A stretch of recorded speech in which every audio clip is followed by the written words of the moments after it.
自分を世界さえも変えてしまえそうな Hi, I'm the... Who are you? Why, I'm the commercial guy. Oh yeah, you're the guy who does the Sailor Moon, did the Sailor Moon ads for us a while back. Mm-hmm. What are you doing here? I live here. Since when? You just don't see me that often, that's all. Bullcrap!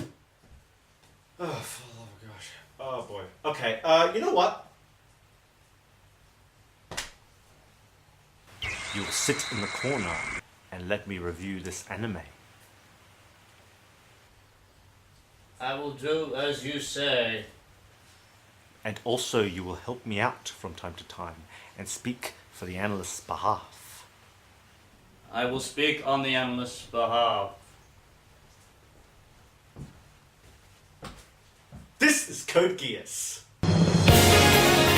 Directed by Goro Teraguchi and written by Ichiro Okuchi, with original character designs by manga authors Clamp.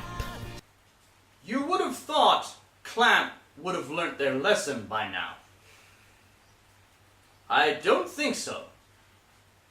For now. Okay, here's the plot.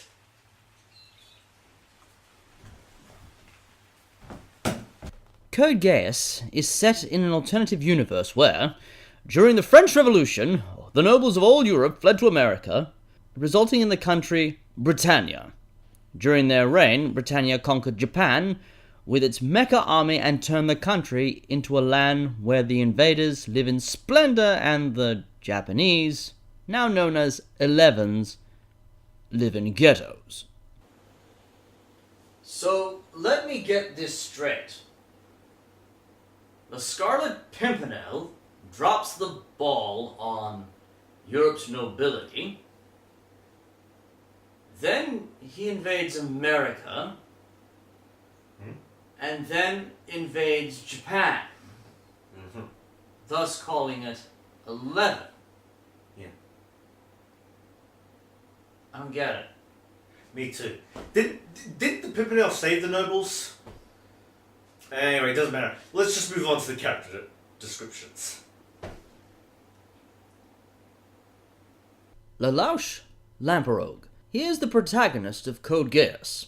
He is originally born as Lelouch v. Britannia.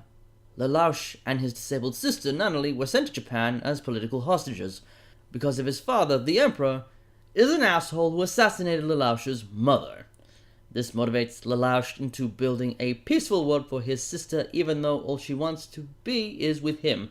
So he begins to pursue the destruction of Britannia under the guise of his masked alter ego, Zero.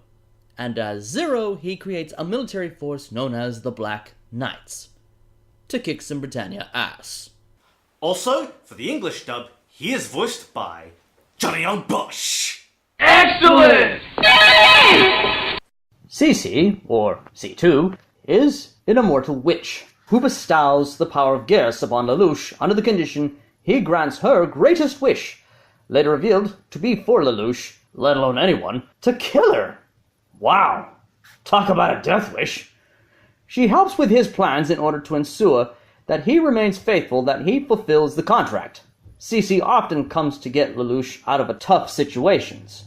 Despite this, she routinely gets on his nerves, often sneaking out without his permission or ordering Pizza Hut.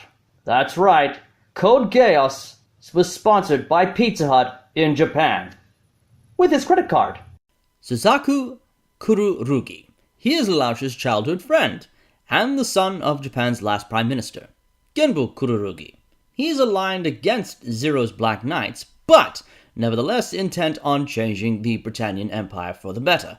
Well, in reality, Suzaku actually wishes to die in order to atone for his father's death. Suzaku is an honorary Britannian and part of the Britannian army, later becoming the pilot of the experimental nightmare frame Lancelot. In the second season, Suzaku is granted a position in the Knights of the Round by the Emperor for his capture of Zero. At the same time, however, he becomes a repeatedly hypocritical anti-villain. he slowly starts to see the error of his ways and eventually becomes part of the Zero Requiem. Kellen Stanfield. She is a half Britannian, half Japanese teenage girl. Her father is a Britannian and her mother is an 11. Her father comes from the prestigious Britannian family known as the Stanfield family, which Kellen benefits from. She attends to the Ashford Academy, where she pretends to be a sickly student to explain her prolonged absences. She later becomes a member of the student council and is one of the school's most outstanding students. Kellen is initially a member of the Japanese resistance cell led by Oji, using her brother's death as motivation, and later joins Zero's Black Knights. She is the group's most talented pilot. Other characters come from the following factions: the Ashford Academy, the Black Knights, the Chinese Federation, and of course, Britannia. One of these themes include nightmares, which is the name of a series of mechs piloted by humans. You know your standard anime tropes. And the theme that makes this anime unique, geass. It is a supernatural ability which certain people can bestow upon others. Like C2, who can grant the power of geass, the geass manifests differently in each individual, and the power of geass increases with use. And should the user lack the willpower, they may be consumed by it. The geass is represented by a glowing bird-shaped symbol. In Lelouch's case, it allows him to plant commands within a person's mind upon direct eye contact. This anime is definitely one of the most popular ones. Back in the day, that is. Well, that reminds me. Oh. Well, according to this, they didn't conquer Australia. It's a neutral country. Whew, that's a relief. So, we are basically Switzerland. Just not the land of banks, cheese, and cuckoo clocks. Cool. That being said, some of the stuff can be tedious and there is a fair amount of drag. Which is understandable considering that, some of the characters can be quite strategic. Kind of like battleships. What the reviewer is trying to say is that it's death, revenge, redemption.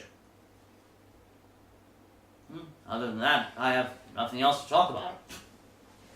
Throughout the series, Lelouch becomes more like La douche, which in France basically means shower. I don't get it. Just like the analyst. The premise of our hero turned villain has its merits, but it feels like it's trying to shove the lesson down on our viewers at home, with the whole that power corrupts blah blah blah blah blah crap. I guess the director didn't learn his lesson from Clamp after all. Pity. While there are dramatic episodes, and believe me, they can be very confronting, there are also some light-hearted episodes, and I do recommend those. The theme song is excellent. The song Colours, performed by Flo, is majestic, and it invokes the feel of emotions, hope, and wonder. This is literally music to my ears. Final verdict. What do you think the analyst would say about this anime?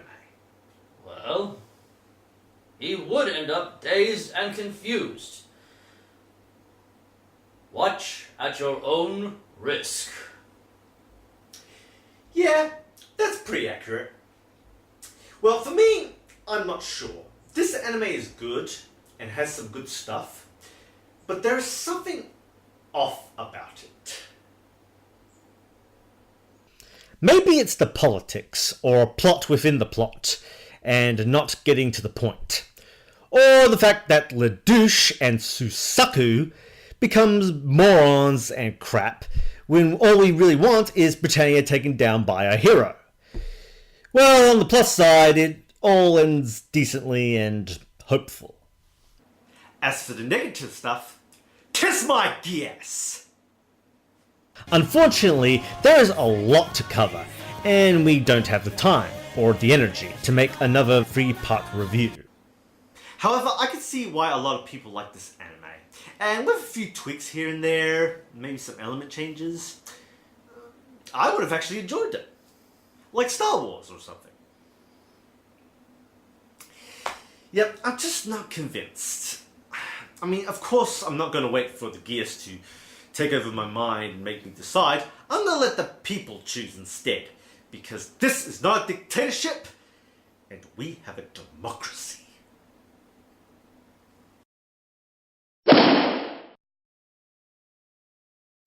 Okay, time for that part of the segment with anime. You're on! Okay, let's see. That point-and-click video game? No, that's dull. The side stories? Akito and the Exiled? Nunnally in the Wonderland? Black Rebellion? Zero Requiem? No. Not much other than the geass, which might have been inspired by the Irish and Welsh legends with a similar name. The supernatural geass ability finally came into the show at this point. It was first conceived as a special power granted by an angel to the main characters, though this last part was also modified. I'm the Reminisce Reviewer. Oh, and one more thing. I release you! Huh? Well, can I go now? Yeah. I got shit to do. This is your job, analyst. This is no way to make a living. Oh well. Till next review.